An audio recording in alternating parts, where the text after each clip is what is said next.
नमस्कार प्रिय विद्यार्थियों, GK by BS Chandelia YouTube channel पे आपका हार्दिक स्वागत है। और आज की इस कड़ी में हम आपके लिए लेकर उपस्थित हुए हैं इंडियन पॉलिटी का महत्वपूर्ण टॉपिक है, जिसमें हमने कल वाले वीडियो में बात की थी बजट, और आज बात करेंगे भारत में बजट की जो प्रक्रिया है, किस प्रकार से बजट पारित होता है, कितने चरणों में बजट पारित होता है, उसकी बात करेंगे।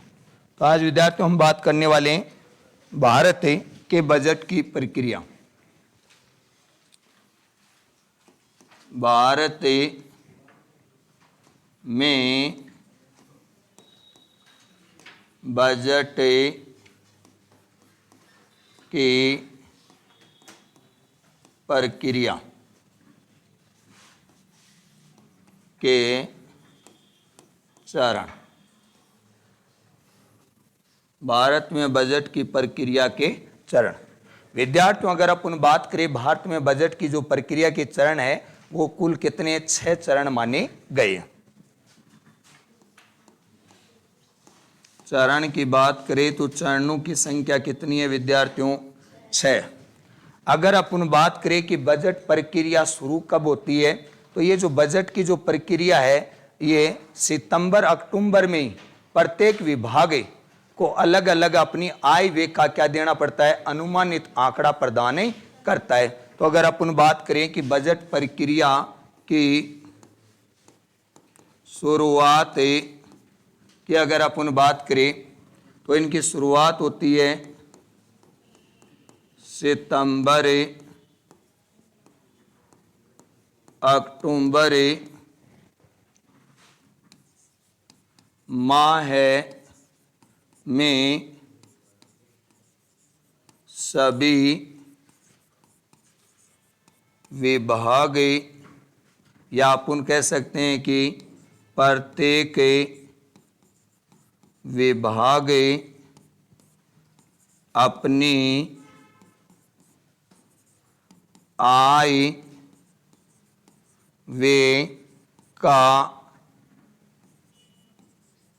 अनुमान लगाते हैं। कौन कौन सा विभाग या डिपार्टमेंट में कितनी आय आई है, उसी के अकॉर्डिंग क्या पारित होता है विद्यार्थियों? बजट पारित होता है। तो बजट की सामान्यतः अगर अपन बात करें, बजट सत्र की बात करें, तो बजट सत्र के बारे में मैंने आपको बताया था, एक वित्तीय वर्ष की बात भी बताई थी। और वित्तीय वर्ष में क्या होता है, 1 अप्रैल से लेकर 31 मार्च तक होता है वित्तीय वर्ष। और वित्तीय वर्ष में बजट सत्र पहला सत्र ही माना जाता है।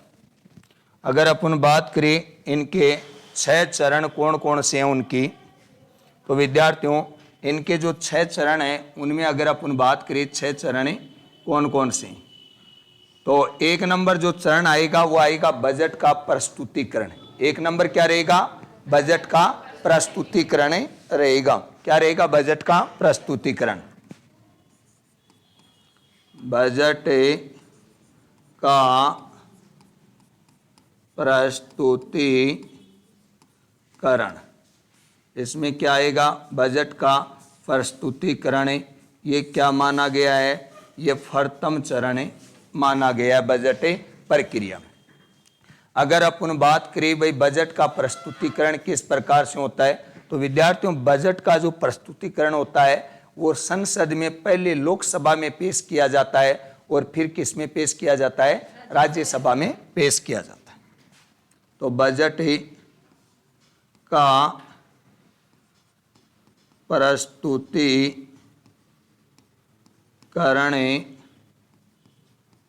सर्वप्रथम लोकसभा में पेश किया जाता है, पेश किया जाता है। उसके बाद राज्यसभा में पेश किया जाता है। उसके बाद राज्यसभा में पेश किया जाता है, पेश किया जाता है। किस में पेश किया जाता है? राज्यसभा। तो बजट का प्रस्तुतिकरण सर्वप्रथम कहाँ प्रस्तुत किया जाता है? लोकसभा में। उसके बाद प्रस्तुत किया जाता है राज्यसभा में प्रस्तुत किया जाता है। और इनका यदि सामान्यतः जो समय की बात करें, सामान्यतः बजट प्रस्तुतिकरण का जो समय होता है वो होता है फरवरी का प्रथम सप्ताह। कौन सा होता है विद्यार्थियों? फरवरी का प्रथम सप्ताह में बजट पेश किया जाता है। अगर आपसे पूछे कि बजट पेश करने का सही समय क्या बताया गया है, तो फरवरी का प्रथम सप्ताह में बजट पेश किया जाता है। अब बात करते हैं बजट पेश करता कौन है। तो बजट पेश करने का कार्य वित्त मंत्री करता है। कौन करता है? बजट पेश करने का कार्य ये कौन करता है विद्यार्थियों? वित्त मंत्री करता है। कौन करता है? वित्त मंत्री बजट पेश करने का कार्य करता है। और वित्त मंत्री इस दिन क्या है, संसद में बजट ये भाषण भी प्रस्तुत करता है। वित्त मंत्री संसद में बजटीय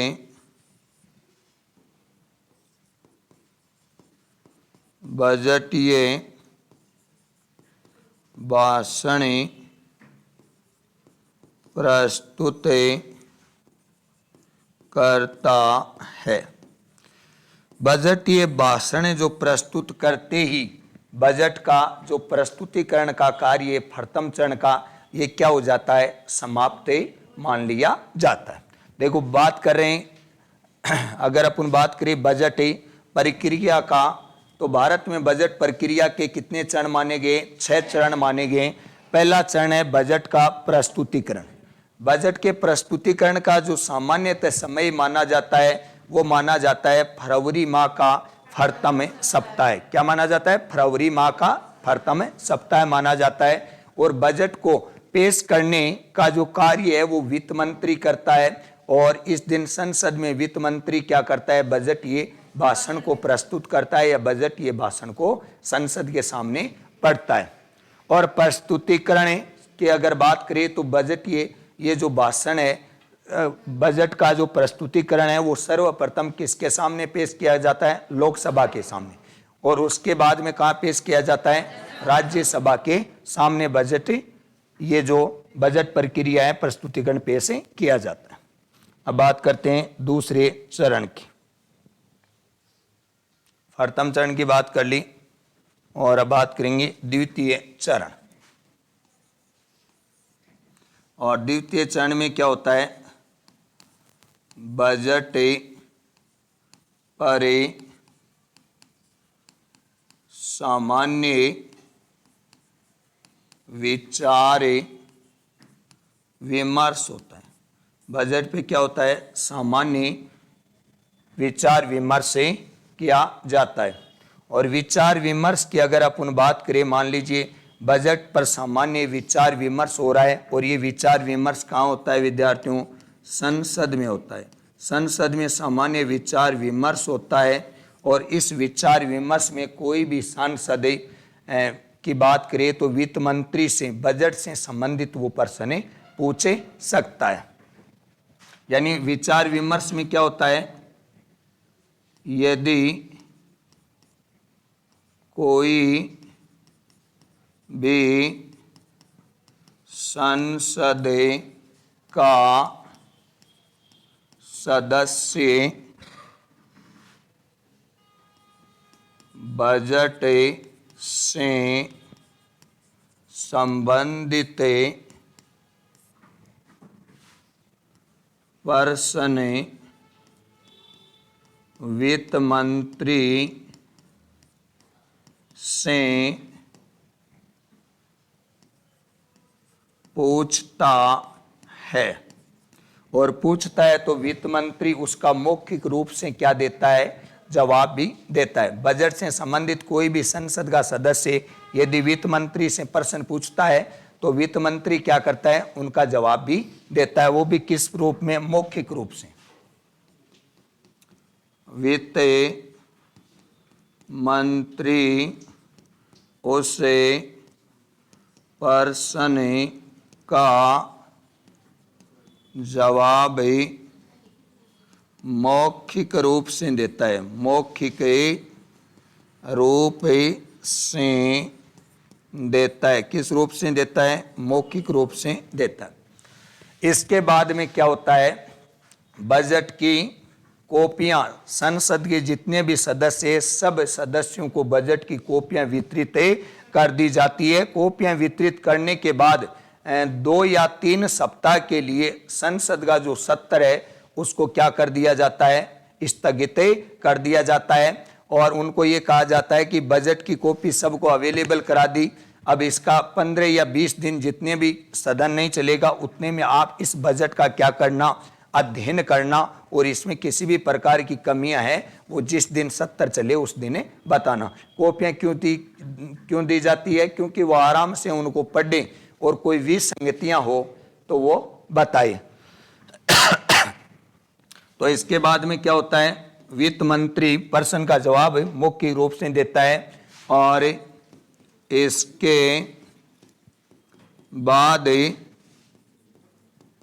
संसद के सत्र को 2 या 3 सप्ताह के लिए स्थगित कर दिया जाता है। संसद के सत्र को 2 या 3 सप्ताह के लिए स्थगित कर दिया जाता है ताकि संसद पर क्या हो, विस्तृत रूप से जो कुछ भी कमियां हैं वो सब लोग पढ़ करें, उनको जुटा लें और फिर उनका क्या किया जाता है, निवारण किया जाता है। तो बजट पर सामान्य विचार विमर्श की बात करें तो सामान्य विचार विमर्श विद्यार्थियों कहाँ हो रहा है, संसद में हो रहा है। यदि कोई भी सांसद है वो वित्त मंत्री से बजट से संबंधित प्रश्न पूछ सकता है और वित्त मंत्री उस प्रश्न का जो जवाब है वो मौखिक रूप से ही देता है। उसके बाद 2 या 3 दिन के लिए, 2 या 3 सप्ताह के लिए कार्यवाही को क्या कर देते हैं, स्थगित कर देते हैं। तो ये था सामान्य विचार विमर्श। अब नेक्स्ट बात करते हैं तीसरी जो समिति है उसकी।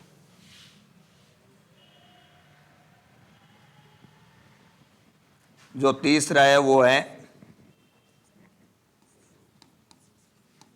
बजट को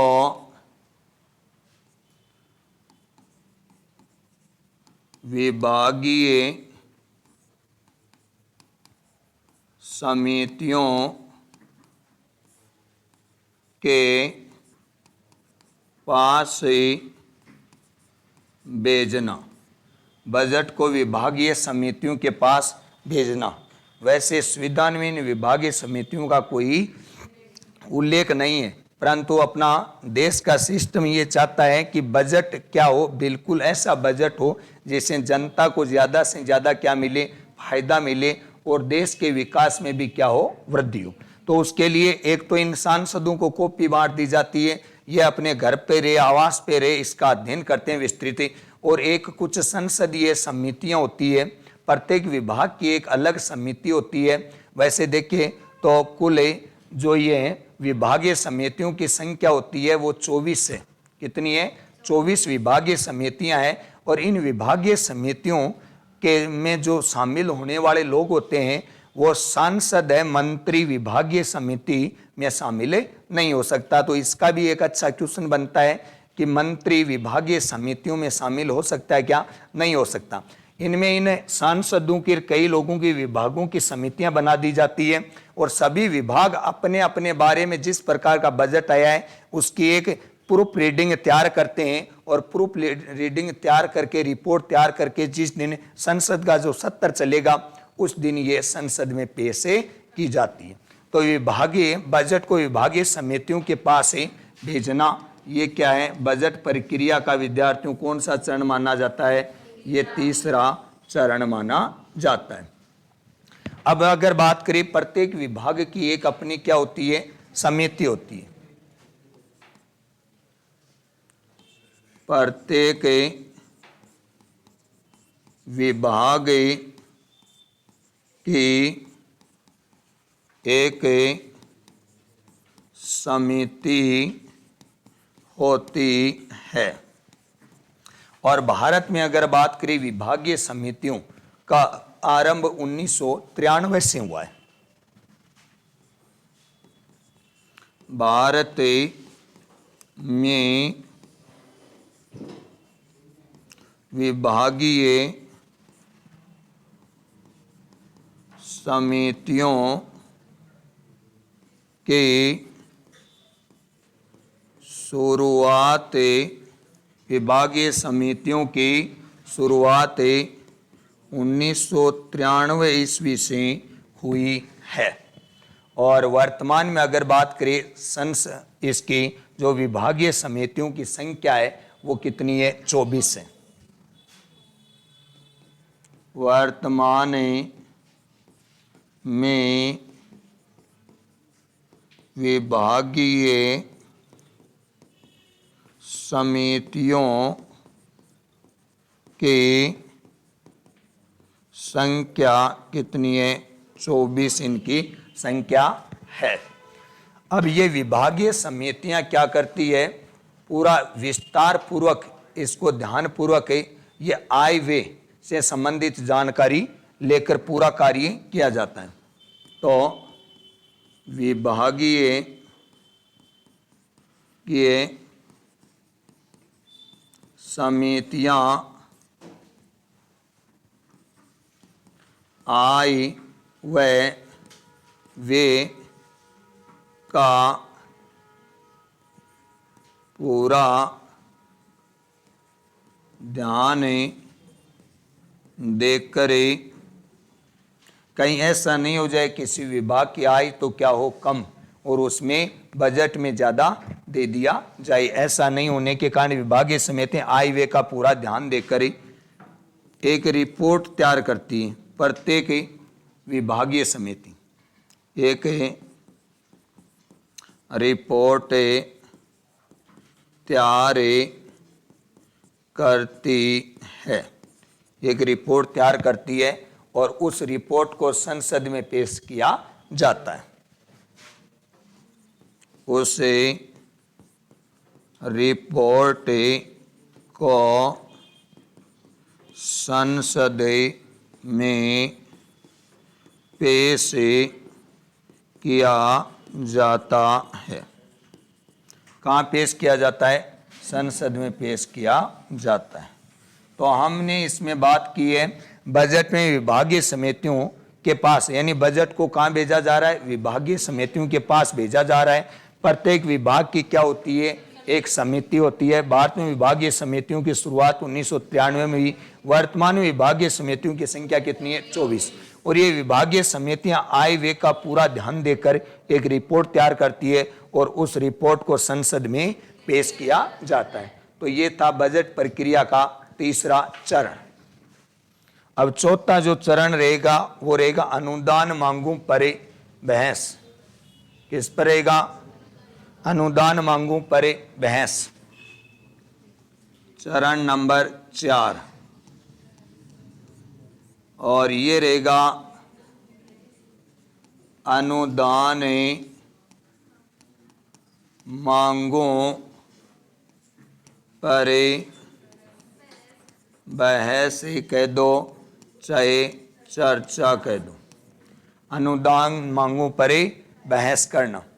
अब देखो अनुदान में मतलब बजट में जितना भी अनुदान जिस डिपार्टमेंट को दिया गया है उन पे क्या होती है, बहस होती है।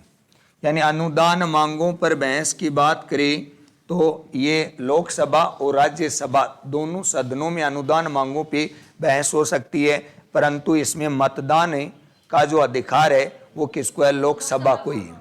ठीक है, अनुदान मांगों पर बहस, अनुदान मांगों पर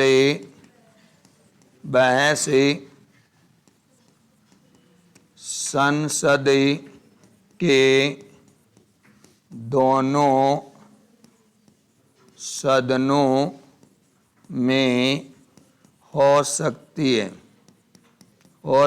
है, परंतु मतदान का अधिकार लोकसभा को ही, परंतु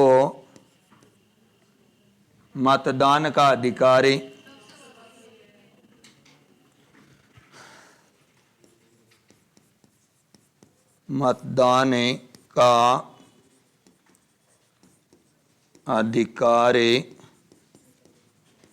लोकसभा को ही है। अनुदान का अधिकार किनको है? लोकसभा को ही है। अब अगर अपन बात करें कि अनुदान मांगों पर जो विपक्ष होता है विद्यार्थियों, वो कटौती प्रस्ताव लाता है। अनुदान मांगों पे विपक्ष क्या लाता है?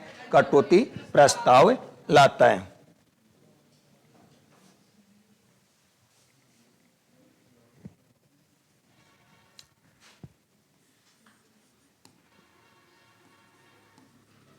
अनुदान मांगों पर विपक्ष से कटौती प्रस्ताव लाता है। तो विपक्ष की जो भी पार्टी होगी वो अनुदान मांगों पर क्या लाएगी? कटौती प्रस्ताव लाएगी। और अब बात करते हैं ये कटौती प्रस्ताव कितने प्रकार के होते हैं विद्यार्थियों? कटौती प्रस्ताव होते हैं 3 प्रकार के। कितने प्रकार के होते हैं? 3 प्रकार के। कटौती प्रस्ताव 3 प्रकार। कटौती प्रस्ताव के 3 प्रकारों की बात हो रही है। और ये जो कटौती प्रस्ताव है इसका कई बार उद्देश्य भी पूछ लिया जाता है कि इसका उद्देश्य क्या होता है। तो आय व्यय पर विस्तृत जो चर्चा होती है वो होता है कटौती प्रस्ताव। आय व्यय पर विस्तृत चर्चा होती है। आय व व्यय पर विस्तृत चर्चा होती है, ये कटौती प्रस्ताव का उद्देश्य है। अब अगर अपन बात करें कटौती प्रस्ताव के 3 प्रकार, तो वो कौन कौन से 3 प्रकार होते हैं कटौती प्रस्ताव के, उनकी बात कर लेते हैं।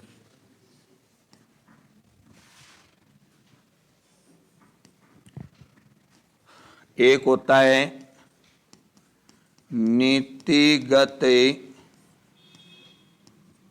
कटौती और एक होता है अर्थगत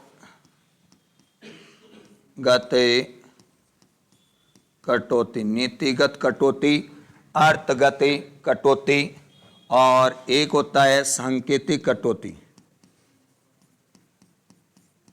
ठीक है, कटौती, ये 3 प्रकार की कटौती होती है। नीतिगत कटौती, अर्थगत कटौती और सांकेतिक। नीतिगत कटौती में क्या होता है विद्यार्थियों? जैसे ही अनुदान बजट में पेश किया गया है या जैसे ही बजट पेश किया जाता है तो विपक्ष उस पर असहमति दर्ज करवाते हैं। विपक्ष इस बजट पर असहमति प्रकट करता है और इसे 1 रुपया मान लिया, यह कहा जाता है कि इसे 1 रुपया ही मान लिया जाए। इसे 1 रुपया ही मान लिया जाए, या तो ये होती है या वैकल्पिक नीति के लिए राय दे सकता है कौन? विपक्ष। या विपक्ष क्या कर सकता है? विपक्ष वैकल्पिक नीति की राय दे सकता है। देखो असहमति क्यों जताता है कि जिस डिपार्टमेंट को जितना क्या चाहिए बजट से उससे यदि कम मिलता है तो विपक्ष क्या होता है, असंतुष्ट, और असंतुष्ट होकर क्या लाता है, कटौती प्रस्ताव लाता है। और नीतिगत कटौती की बात करें तो विपक्ष बजट पर क्या प्रकट करता है, असहमति की इस बजट से हम क्या नहीं है, सहमत नहीं है, इसलिए इसे 1 रुपया ही मान लिया जाए। यानी हमने जो कुछ आशा लगाई थी उसके पूरा ही विपरीत है। क्या है, पूरा ही विपरीत है। तो विपक्ष कहता है कि वैकल्पिक नीति की राय भी दे सकता है। ये मानना न मानना जिसकी गवर्नमेंट होती है उस पर डिपेंड करता है, क्योंकि कटौती प्रस्ताव लोकसभा में ही मतदान होते हैं कटौती प्रस्ताव भी। अब लोकसभा में तो जिसकी सरकार होगी उसी का ही बहुमत होना है, परंतु ये क्या करते हैं, वैकल्पिक नीति से यहाँ तात्पर्य, मान लीजिए कोरोना जैसी महामारी आ गई तो शिक्षा का बजट काट करे स्वास्थ्य सेवाओं में ज्यादा बजट में वृद्धि की जाए, ऐसी ये एक क्या कर सकते हैं, वैकल्पिक नीति की राय दे सकते हैं। ये हो गया नीतिगत कटौती। अर्थगत कटौती में क्या होता है, कुछ निश्चित सीमा तक कटौती। कुछ विषय ऐसे हैं जिनमें कुछ निश्चित सीमा पर तक ही क्या की जाए, कटौती की जाए, उसमें ज़्यादा, जैसे 1 करोड़ का मामला है तो उसमें आप 80 लाख रुपए तक का कार्य हो सकता है। यानी 1 करोड़ जहाँ लगने हैं तो कुछ कटौती कर सकते हैं। यानी अर्थगत कटौती यानी धन में आप कुछ निश्चित सीमा तक कटौती। मान लीजिए गवर्नमेंट ने कोई भी प्रोजेक्ट 1 करोड़ रुपए की लागत का है तो इसने कहा है कि आप अर्थगत थोड़ी इसमें कटौती कर सकते हो ताकि दूसरे विभाग का भी क्या हो सके, विकास हो सके। कुछ निश्चित सीमा तक इसमें कटौती की जाती है, लगभग 20% तक की मानी जाती है। सांकेतिक कटौती। सांकेतिक कटौती में क्या होता है, बजट में पेश किया गया अनुदान में 100 रुपये की कटौती। बजट में पेश किए गए अनुदान की में 100 रुपये की कटौती। ये ऐसा तो आपसे एग्जाम में पूछे कि बजट अनुदान में 100 रुपये की कटौती कौन से कटौती प्रस्ताव में आती है, और 1 रुपये मान लेना ये किस में आती है, कुछ निश्चित सीमा में कटौती किस में आता है। तो आपको इतना ही एग्जाम में पूछा जाएगा, इतना ही आपको याद रखना है कि बजट पेश किया गया है तो अनुदान क्या आएगा, अनुदान।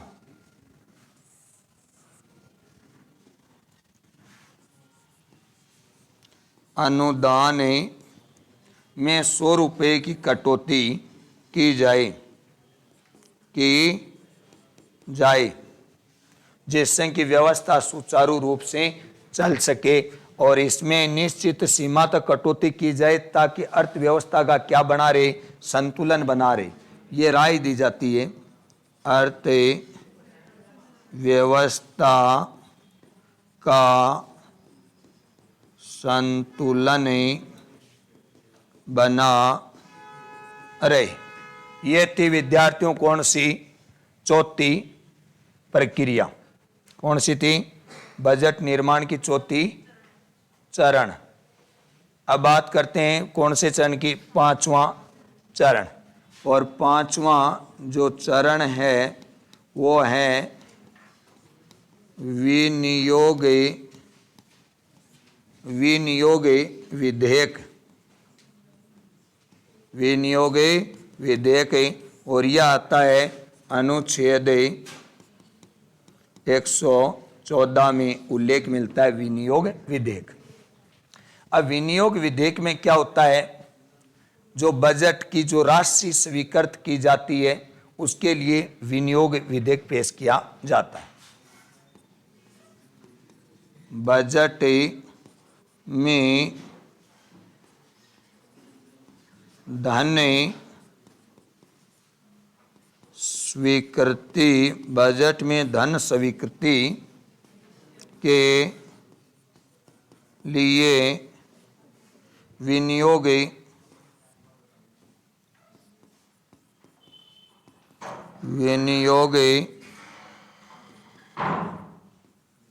विधेयक पेश किया जाता है, पेश किया जाता है। तो ये चरण था 5वां, और इसमें विनियोग विधेयक, एक तो आपको इसका आर्टिकल याद रखना है 114। बजट में धन स्वीकृति के लिए, बजट में कितना धन स्वीकृत किया जाएगा, इसके लिए कौन सा विधेयक है, विनियोग विधेयक है। और जो 6वां चरण रहने वाला है वो अपना वो रहेगा वित्त विधेयक। कौन सा रहेगा 6वां चरण है, वित्त विधेयक। किसकी बात हो रही है विद्यार्थियों, वित्त विधेयक की बात हो रही है। और अगर अपन बात करना चाहिए वित्त विधेयक की, तो वित्त विधेयक में क्या होता है, इसमें आय व व्यय, आय व व्यय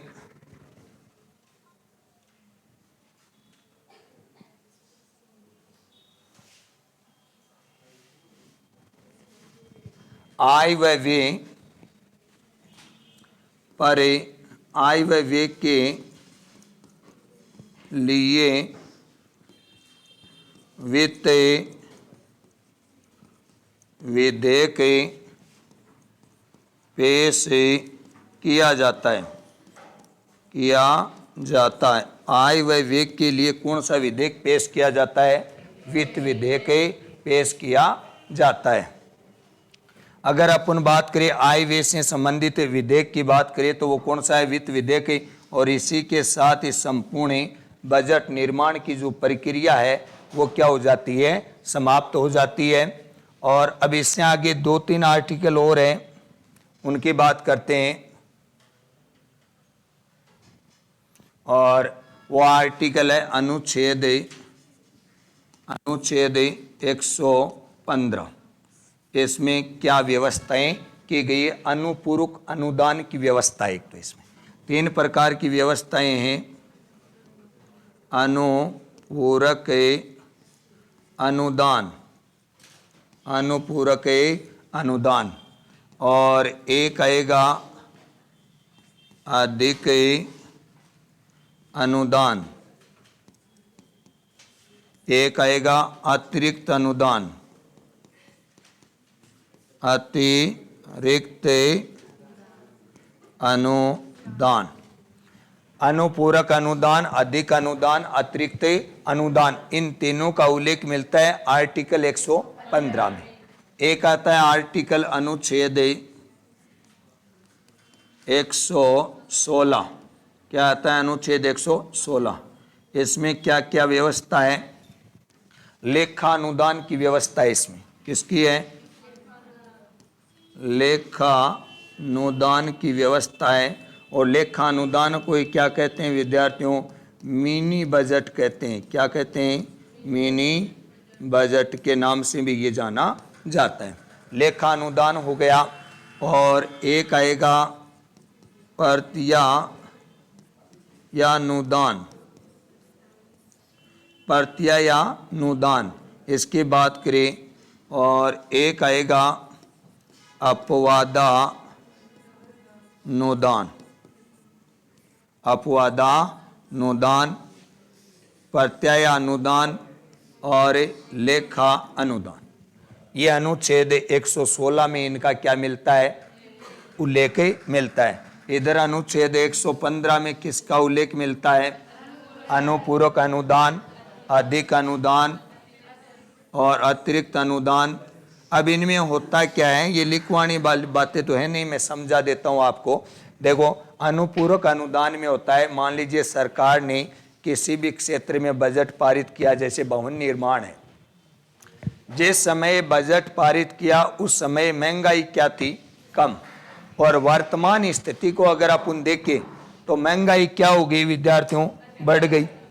मान लीजिए सीमेंट का जो 50 किलो का एक कट्टा आता है वो पहले आता था 300 में, अब आने लग गया कितने में? 400। तो बजट के समय महंगाई कम थी, अब बढ़ गई। तो जिस अकॉर्डिंग स्ट्रक्चर तैयार करना है उसमें जितना जो अनुदान दिया था उससे पूरा कार्य नहीं हो पाया, वो बीच में ही कुछ बजट की वजह से क्या है? अटक गया। मान लीजिए कार्य में लगना 80 लाख, ठीक है, स्वीकृत किया गया और उसमें 1 करोड़ रुपए लगने हैं, तो 20 लाख की कटौती आ गई ना इसमें। तो इसके लिए क्या किया जाता है? अनुपूरक अनुदान के माध्यम से 20 लाख रुपए और बजट में से इसमें सम्मिलित कर लिए जाते हैं, वो निर्माण कार्य क्या हो जाता है? पूरा। अब मान लीजिए अधिक अनुदान। अधिक अनुदान मान लीजिए ऐसा होता है कि बजट पारित कर दिया और कोई भी कार्य है, अब उस बजट से उस कार्य का 50% भाग ही पूर्ण हो पाएगा, 50% बकाया रह गया, इसका मतलब ज्यादा अनुदान की आवश्यकता हो गई। तो ऐसे कार्य को अगला जब तक बजट पारित नहीं होता तब तक रोका रखा जाता है कि अगले बजट में इसको पूरा कर देंगे। एक होती है अतिरिक्त बजट। अतिरिक्त बजट यानी कई विभाग होते हैं जिनमें बजट ज्यादा आता है और कार्य में पैसे कम लगते हैं, तो यह अतिरिक्त बजट या अनुदान के नाम से जाना जाता है। इधर लेखा अनुदान की बात करें, मान लीजिए सरकार ने बजट में तो घोषणा कर दी, परंतु बजट में जो घोषणा की है उसे वित्तीय क्या नहीं मिली है? स्वीकृति नहीं मिली। वित्त विभाग स्वीकृति देने के बाद में ही पैसे मिलते हैं अलग अलग विभागों को। तो बजट में तो घोषणा कर दी परंतु वित्तीय स्वीकृति नहीं मिली। और ऐसा कार्य है, मान लीजिए स्वास्थ्य से संबंधित कार्य है, उसमें तुरंत बजट की आवश्यकता है, तो ऐसे कार्य के लिए कुल जितना भी बजट होता है उसका 1/6 भाग जो बजट होता है वो मिनी बजट के रूप में उसमें से निकाल लिया जाता है, संचित निधि से ही निकाला जाता है। मान लीजिए वित्तीय स्वीकृति मिलने में क्या लग रहा है? समय। और अर्जेंट कार्य है तो उसके लिए कुल बजट का 1/6 भाग मिनी बजट के रूप में निकाला जा सकता है।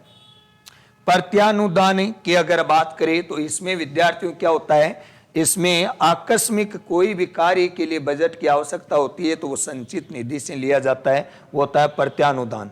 और अपवादा अनुदान, मान लीजिए बजट में किसी कार्य के लिए कोई प्रावधान ही नहीं किया गया और अचानक ही ऐसे गवर्नमेंट को बजट की आवश्यकता पड़ गई किसी क्षेत्र में विकास के लिए, समझ गए मेरी बात? तो उसके लिए कौन सा आता है? अपवादा अनुदान, जिसका बजट में कोई उल्लेख नहीं होता है, आकस्मिक आवश्यकता पड़ गई कि ये कार्य जनता की भलाई का है और ये समय पे ही करना पड़ेगा, तो ये होता है अपवादा अनुदान बजट। अब देखो अपन बात करते हैं अपन ने कौन कौन से अनुच्छेद पढ़े हैं।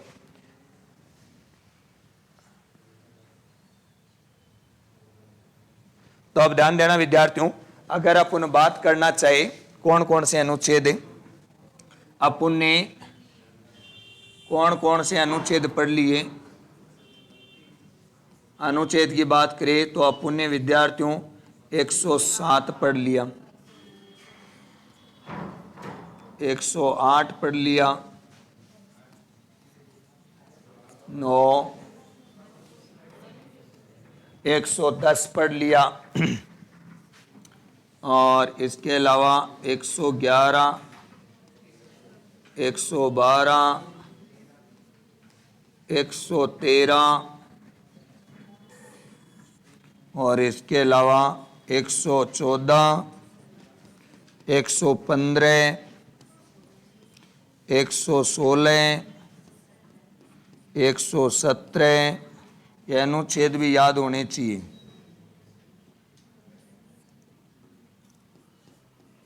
और 118। एक बार इनका अपने ये सारे क्या है? अनुच्छेदीय। क्या विद्यार्थियों? अनुच्छेदीय ये सारे। अब इनके बारे में थोड़ा थोड़ा विवरण अपन पहले भी पढ़ चुके हैं और इनमें अगर बात करें तो मैं बताऊं, आप ध्यानपूर्वक सुनना। 107 में जो व्यवस्था है वो साधारण विधेयक की, साधारण विधेयक की व्यवस्थाएं। 108 में संसद का संयुक्त अधिवेशन, संसद का संयुक्त अधिवेशन, संयुक्त अधिवेशन। 109 की अगर अपन बात करें तो ये है धन विधेयक की प्रक्रिया, इसमें है। 110 की बात करें तो इसमें धन विधेयक की परिभाषा है। धन विधेयक की परिभाषा, धन विधेयक की क्या दे रखी है? परिभाषा। 111 में करे तो विधेयक के संबंध में राष्ट्रपति को शक्ति, विधेयक के संबंध में राष्ट्रपति को शक्ति। आर्टिकल 112 में अपन ने पढ़ लिया कौन सा है? बजट। 113 में प्राक्कलन अनुमान, प्राक्कलन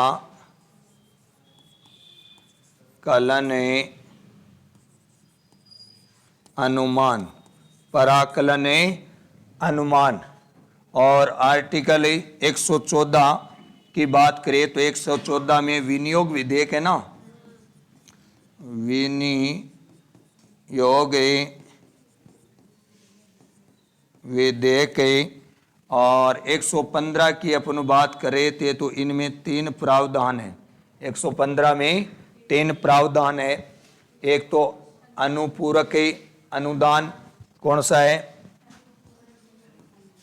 अनुपूरक अनुदान, और एक है अधिक अनुदान और एक है अतिरिक्त अनुदान। 116 भी अपन ने अभी पढ़ा है, इनमें भी वही व्यवस्था है। लेखानुदान, कौन सा आएगा? लेखानुदान आएगा। उसके अलावा प्रत्यानुदान आएगा और अपवादानुदान आएगा। 117 में बात करें तो वित्त विधेयक, वित्त विधेयक किस में आ रहा है? 117।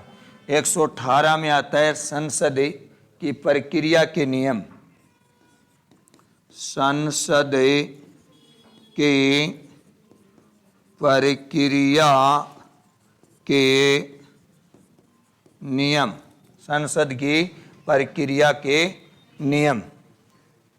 अगर अपन बात करें विधेयक अनुच्छेदों की बात करना चाहे तो 107 में साधारण विधेयक, 108 में संसद का संयुक्त अधिवेशन और 109 में धन विधेयक की प्रक्रिया, 110 में धन विधेयक की परिभाषा के बारे में बात होती है और 111 में विधेयक के संबंध में राष्ट्रपति की शक्ति, 112 में बजट है, 113 में प्राक्कलन अनुमान लगाने से संबंधित है, 114 में विनियोग विधेयक, 115 में अनुपूरक अधिक व अतिरिक्त की बात हो रही है, 116 में लेखानुदान, प्रत्यानुदान और अपवादानुदान, 117 में क्या है? वित्त विधेयक और 118 में संसद की प्रक्रिया के नियम।